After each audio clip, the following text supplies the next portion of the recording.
Here's the energy for April 2015, and there are moments up to the start of the second week with the Sun and Mercury in action-orientated Aries feeling nervy and a little bit emotional because they are passing over Uranus and Pluto. Now, this particular transit is going to be egged on by the total lunar eclipse in Libra on the 4th.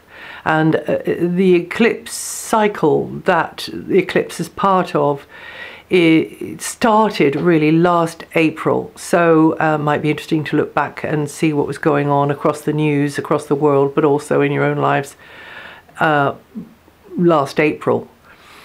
And see how there may be a revisiting or a continuation of that. Events accelerate and we should expect the unexpected. The energy is definitely unpredictable and a little bit erratic and might take us by surprise.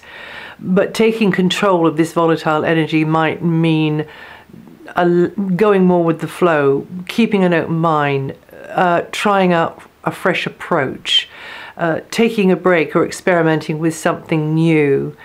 Any ongoing situation could feel riskier for a while there, and there could be a crisis, major or minor, to surmount, all right?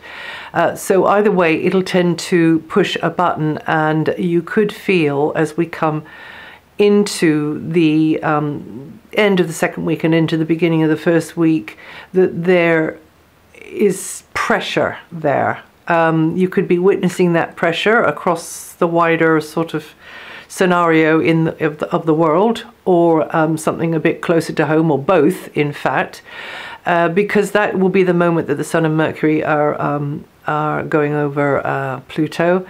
And Pluto is the death rebirth planet, so it may be the moment to confront what needs to be let go of, what needs to be conceded, some kind of compromise there.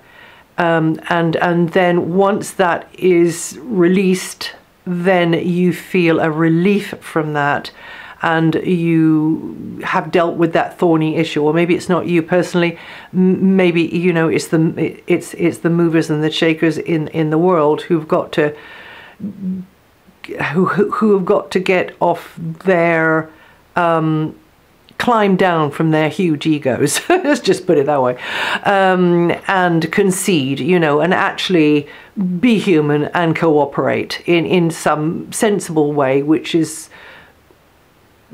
wise, which is just common sense, okay?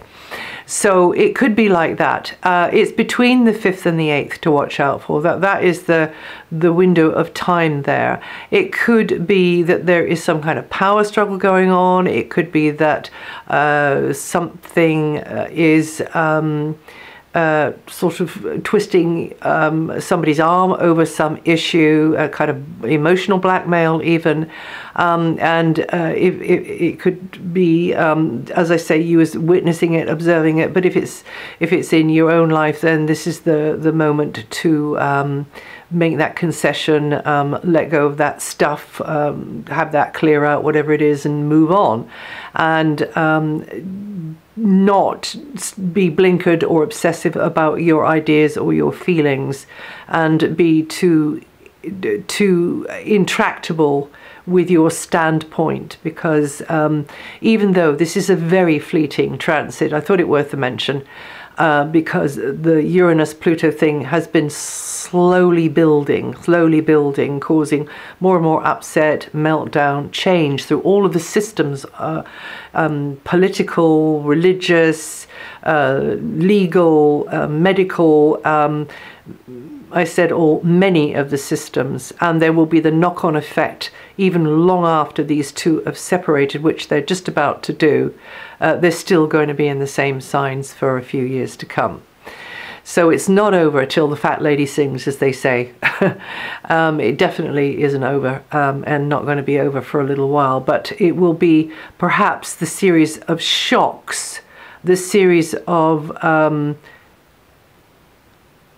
turns of events which make us feel disorientated, and realizing, okay, that is something really completely new, that the balance of power has changed across the world, or that, you know, there is this huge emphasis and lack of understanding about certain other cultures' religious beliefs, and we're all responsible, because we've all got to try to get the understanding and feel what it's like to be in somebody else's shoes in order to get that understanding, and then to make balanced decisions about how things are going to be sort of charted or kind of divvied up into the future. So it doesn't mean total capitulation, far from it, but it does also mean one should be more open-minded, and also smarter about what is actually going on behind the scenes in the corridors of power as well, and putting one's foot down about that.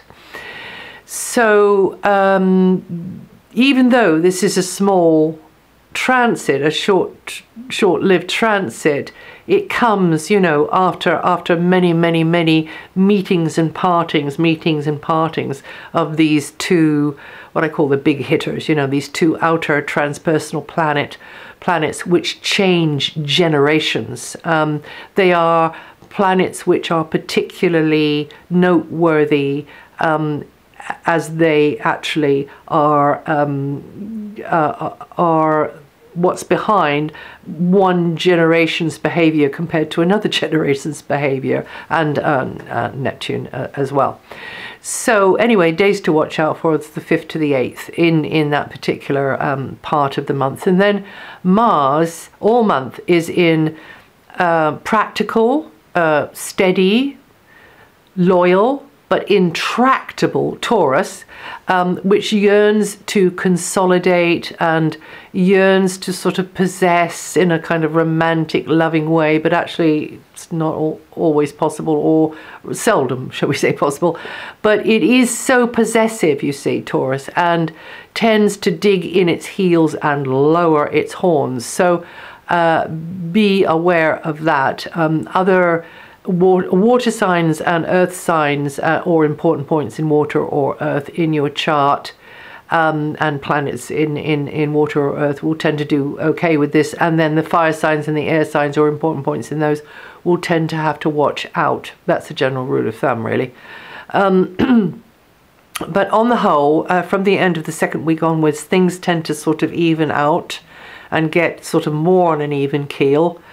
And just begin from then, and from impulsive Mars and over-optimistic Jupiter, apart from impulsive Mars and over-optimistic Jupiter, where one could be overstretched, or somebody's making decisions which just overstretches forces, resources, whatever it is, biting off more than they can chew, or in fact, you know, not being able to deliver what was promised, and that can be, you know, affecting you personally, or maybe it's not, or maybe it's you that's doing it. So just watch out for that. That'll be on the 17th and the 18th, the tendency to go in that direction and take a bit of a gamble, which is maybe a bit silly, and you know, overcommitting in some sort of way and saying yes when one really should have said no. And that's it anyway for April. I'll see you the next time.